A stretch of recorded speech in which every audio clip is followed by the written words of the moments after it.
போலாமா? போலாம்.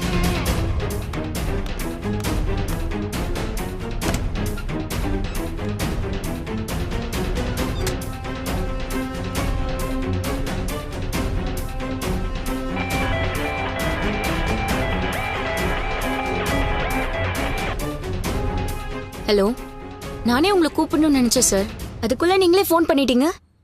ஏதாவது முக்கியமான விஷயமா? ஆமா சார், வித்யாக்கு ஒரு ஷாக் ட்ரீட்மெண்ட் கொடுத்துருக்கேன். அது கண்டிப்பா ஒர்க் அவுட் ஆகும்னு நினைக்கிறேன். புரியுற மாதிரி சொல்லு கல்பனா. அருணுக்கும் எனக்கும் சீக்கிரமே கல்யாணம் நடக்கணும், இல்லனா என் சாவுக்கு நீ உங்க அம்மாவும் தான் காரணம்னு நான் எழுதி வச்சுட்டு சூசைட் பண்ணிப்பேன்னு வித்யா மேல ஒரு பாம்பை தூக்கி போட்டுட்டேன். Kalpana, very good, very good. ஆக்சுவலா இதைத்தான் நான் உங்ககிட்ட எதிர்பார்த்தேன். இந்த கல்யாணம் எப்படியாவது நடக்கணும். அதுக்காக ஏதாவது ஒரு வழியில நீ கல் எரிஞ்சுக்கிட்டே இருக்கணும். அப்பதான் நீ நினைக்கிறத நடத்தி காட்ட முடியும். அது சரி கல்பனா, இதுக்கு வித்யாவோட ரியாக்ஷன் என்ன? அவ எதுவும் சொல்லல சார். ஆனா ரொம்ப பயந்து போயிட்டான்னு மட்டும் தெரியுது. அவ அம்மாக்கும் சேர்த்து செக் வச்சேன்ல. அவ கண்டிப்பா அருணை டார்ச்சர் பண்ணி இந்த கல்யாணத்துக்கு சம்மதிக்க வச்சிருவா சார். உன் நம்பிக்கை பழிச்சதுன்னா ஓகே. என்ன ஒரே இறைச்சலா இருக்கு? எங்க இருந்து பேசிட்டு இருக்க? வெளியே எங்கேயா இருக்கியா? ஆமா சார், விடி ஹாஸ்பிட்டல் வரைக்கும் வந்திருக்கேன். கோமதி அட்மிட் ஆன ஹாஸ்பிட்டல் ஆச்சு. இவ எதுக்கு அங்க போனா? என்னாச்சு கல்பனா, உடம்பு சரியில்லையா?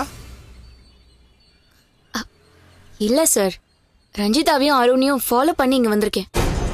எது? அருண் முன்ன மாதிரியே ரஞ்சிதா பின்னால சுத்த ஆரம்பிச்சிட்டான் சார். அடிக்கடி அவ கூடயே போன் பேசிட்டு இருக்கான். அவ வீட்டுக்கும் போயிட்டு வரான் சார். இந்த கல்யாணம் நடக்கணும்னு நான் ஒரு பக்கம் தவிச்சிட்டு இருக்கேன். இப்ப அவன் அவ பின்னால சுத்திட்டு இருக்கான். நான் எப்படி சார் சும்மா இருக்க முடியும்? அதான் அவங்க எங்கெல்லாம் போறாங்கன்னு ஃபாலோ பண்ண ஆரம்பிச்சிட்டேன். அருணும் ரஞ்சிதாவும் அந்த ஹாஸ்பிட்டல் உள்ளதான் இருக்காங்களா? ஆமா சார்.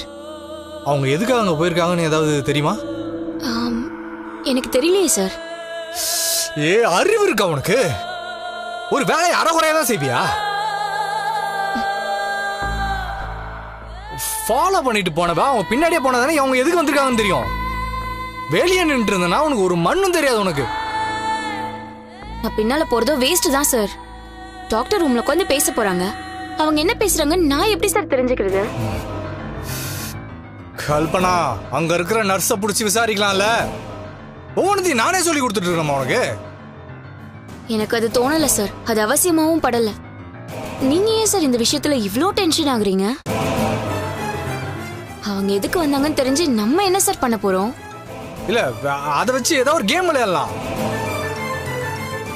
அவங்கள அட்லீஸ்ட் பிரிக்க முடியுதான்னு பார்க்கலாம்ல. இங்க பாரு, உனக்காக தான் நான் இந்த அளவுக்கு யோசிச்சுட்டு இருக்கேன் கல்பனா. சரி, இப்ப வேணா நான் உள்ள போய் பார்க்கட்டுமா சார்? இல்ல இல்ல இல்ல, வேணாம், விடு, பாத்துக்கலாம்.